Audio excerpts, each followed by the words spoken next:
ಇವತ್ತು ನಾವು ನೋಡಿರುವ ಸಿನಿಮಾ ಸನ್ ಆಫ್. ಇದು ಪ್ರೈಮ್ ವಿಡಿಯೋದಲ್ಲಿ ಲಭ್ಯವಿದೆ. ಈ ಸಿನಿಮಾ ತಂದೆ ಮತ್ತು ಮಗನ ನಡುವಿನ ಭಿನ್ನಾಭಿಪ್ರಾಯವನ್ನು ಕೇಂದ್ರವಾಗಿಟ್ಟುಕೊಂಡು ಸಾಗುವ ಒಂದು ಫ್ಯಾಮಿಲಿ ಡ್ರಾಮಾ. ನಿಜ ಹೇಳ್ಬೇಕೆಂದ್ರೆ ನಮ್ಮ ಹೀರೋನ ತಾಯಿ ಚಿಕ್ಕ ವಯಸ್ಸಿನಲ್ಲೇ ತೀರಿ ಹೋಗಿರುತ್ತಾರೆ.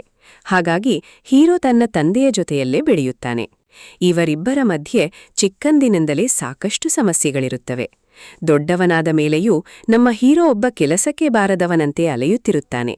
ಇದರಿಂದ ಅವನ ತಂದೆಗೆ ಅವನ ಮೇಲೆ ಸಖತ್ ಕೋಪ ಇರುತ್ತದೆ ಎಂದೇ ಕೇಳಬಹುದು. ಇಂತಹ ಪರಿಸ್ಥಿತಿಯಲ್ಲಿ ಇವನೊಬ್ಬ ಹುಡುಗಿಯನ್ನು ಪ್ರೀತಿಸುತ್ತಾನೆ. ಆ ಪ್ರೀತಿಯ ವಿಚಾರದಲ್ಲಿ ತನ್ನ ತಂದೆಯಿಂದ ಹೀರೋ ಯಾವ ರೀತಿಯ ಅವಮಾನವನ್ನು ಎದುರಿಸುತ್ತಾನೆ, ಅದಕ್ಕೆ ಸೇಡು ತೀರಿಸಿಕೊಳ್ಳಲು ಹೀರೋ ಏನು ಮಾಡುತ್ತಾನೆ, ಅದಾದ ನಂತರ ಇವರಿಬ್ಬರ ನಡುವಿನ ಸವಾಲು ಹೇಗೆ ಸಾಗುತ್ತದೆ, ಕೊನೆಯಲ್ಲಿ ಏನಾಗುತ್ತದೆ ಎಂಬ 10 ಹಲವು ವಿಷಯಗಳನ್ನು ಈ ಸಿನಿಮಾ ಹೇಳುತ್ತದೆ. ಈ ಸಿನಿಮಾದ ಮುಖ್ಯ ಹೈಲೈಟ್ ಅಂದ್ರೆ ಈ ತಂದೆ ಮಗನ ನಡುವಿನ ಮುನಿಸು. ಆದ್ರೆ ಈ ವಿಷಯವನ್ನು ನಾವು ಈಗಾಗಲೇ ಬೇರೆ ಸಿನಿಮಾಗಳಲ್ಲಿ ಇದಕ್ಕಿಂತಲೂ ಉತ್ತಮವಾಗಿ ನೋಡಿದ್ದೆವು. ಉದಾಹರಣೆಗೆ ತಿರುಚಿತ್ರಂಬಲಂ ಸಿನಿಮಾದಲ್ಲಿ ಈ ವಿಷಯವನ್ನು ತುಂಬಾ ಚೆನ್ನಾಗಿ ಹ್ಯಾಂಡಲ್ ಮಾಡಿದ್ದರು. ಅದೇ ರೀತಿ ಇನ್ನೊಂದು ವಿಷಯವನ್ನು ಈ ಸಿನಿಮಾದಲ್ಲಿ ತೋರಿಸಿದ್ದಾರೆ. ಒಬ್ಬ ಬ್ಯಾಚುಲರ್ ಮಗುವನ್ನು ಒಬ್ಬನೇ ಬೆಳೆಸುವ ಸನ್ನಿವೇಶ. ಇದನ್ನೂ ಸಹ ನಾವು ದಾದಾ ಸಿನಿಮಾದಲ್ಲಿ ತುಂಬಾ ಆಪ್ತವಾಗಿ ನೋಡಿದ್ದೆವು. ಇವೆಲ್ಲವುಗಳಿಗೆ ಹೋಲಿಸಿದರೆ ಈ ಸಿನಿಮಾದಲ್ಲಿ ಅಂತಹ ಹೊಸತನವೇನೂ ಇಲ್ಲ.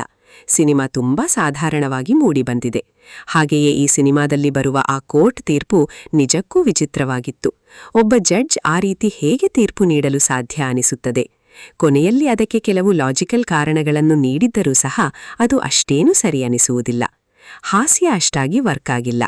ಇಮೋಷನಲ್ ಆಗಿ ಆರಂಭದಲ್ಲಿ ಅಂತಹ ಪರಿಣಾಮ ಬೀರದಿದ್ದರೂ ಕೊನೆಯ ಕೆಲವು ದೃಶ್ಯಗಳು ಸ್ವಲ್ಪ ಇಂಪ್ಯಾಕ್ಟ್ ನೀಡುತ್ತವೆ.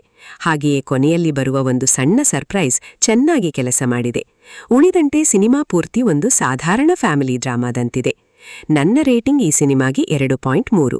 ಸಮಯವಿದ್ದರೆ ಮಾತ್ರ ನೋಡಿ, ಇಲ್ಲದಿದ್ದರೆ ಸ್ಕಿಪ್ ಮಾಡಿ. ಅಡಲ್ಟ್ ಕಂಟೆಂಟ್ ಅಂತಹದ್ದೇನೂ ಇಲ್ಲ.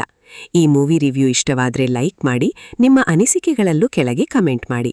ಇನ್ನು movie studio film channel subscribe ಮಾಡಿಲ್ಲವೆಂದರೆ ತಕ್ಷಣ ಸಬ್ಸ್ಕ್ರೈಬ್ ಮಾಡಿ.